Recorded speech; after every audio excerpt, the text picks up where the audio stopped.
Problemas macroeconômicos dos anos 1980. O Brasil já viveu anos infernais de hiperinflação e no vídeo de hoje, falaremos dos debates iniciais que suscitaram as primeiras tentativas frustradas de estabilização de preços na década de 1980. Teoria sobre as causas da inflação e o esboço do primeiro plano de estabilização. Por volta do ano de 1980, Israel vinha sofrendo efeitos da inflação provocada por déficits em seu balanço de pagamentos, em função da grande dependência do petróleo importado e em razão dos preços do barril da commodity terem crescido exponencialmente no mercado internacional, por conta das duas crises de oferta do produto na década de 1970, especificamente em 1973 e 1979. Nesse ano, o governo israelense promove uma reforma monetária com a abolição da libra israelense e a adoção do shekel, através do corte de 3 zeros. No entanto, a crise no balanço de pagamentos israelense continuava a impor severas taxas de inflação ao país, devido à debilidade das reservas internacionais em face ao pagamento pelas importações de petróleo, cujos preços não paravam de subir no mercado internacional. Contudo, algum resultado positivo era percebido em face aos esforços do governo israelense no combate à inflação e na adoção a uma política mais liberalizante da economia. No entanto, em 1984, a inflação no país voltou a preocupar, levando o governo a promover congelamentos de preços e salários, dentro da política econômica que ficou conhecida como Plano de Recuperação.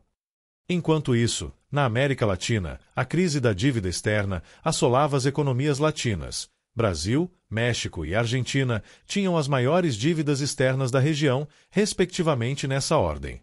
Além disso, o impacto no saldo de transações correntes, devido aos gastos com importação de petróleo, também castigava as maiores economias latinas naquele período. Em 1984, o economista brasileiro André Lara Rezende escreveu um artigo publicado no jornal Gazeta Mercantil, com o título Moeda Indexada, em que procurou abordar a questão da ancoragem das expectativas de inflação entre os agentes econômicos, convergindo para uma confiança na moeda, de modo que as taxas de inflação fossem cada vez mais moderadas, até atingir o controle pleno sobre os preços.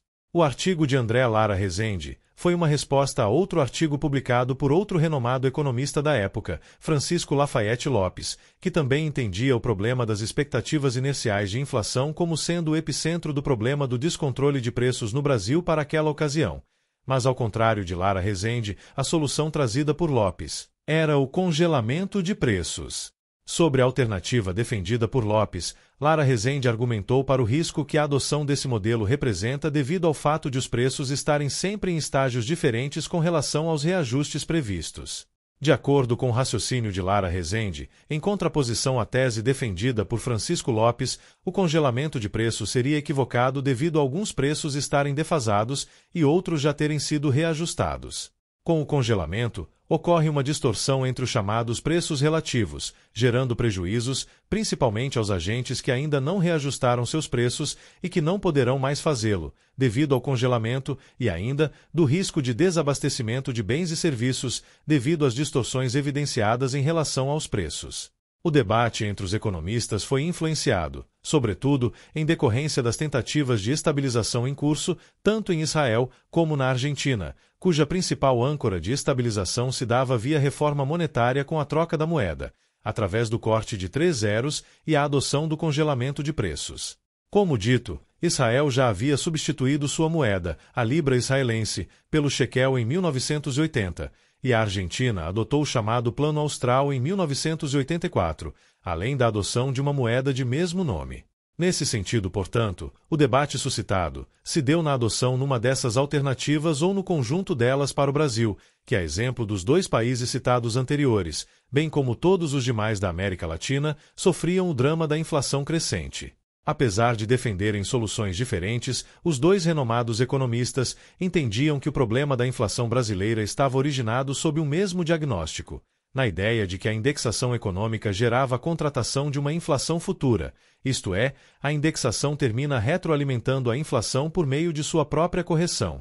Antes disso, porém, outro economista também muito influente no Brasil, cerca de 10 anos antes, já fazia alertas sobre os riscos da indexação para a saúde econômica nacional. Mário Henrique Simonsen, então ministro da Fazenda no governo militar de Ernesto Geisel, defendeu a criação de um novo indexador para eliminar todos os demais e, a partir dele, lançar as bases para a criação de uma nova moeda.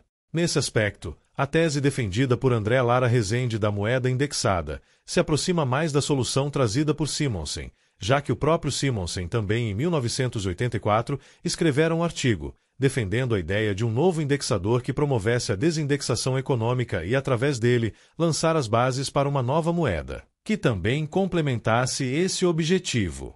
Nos próximos vídeos, falaremos das teorias que passaram a ser implantadas na prática. Com os planos econômicos.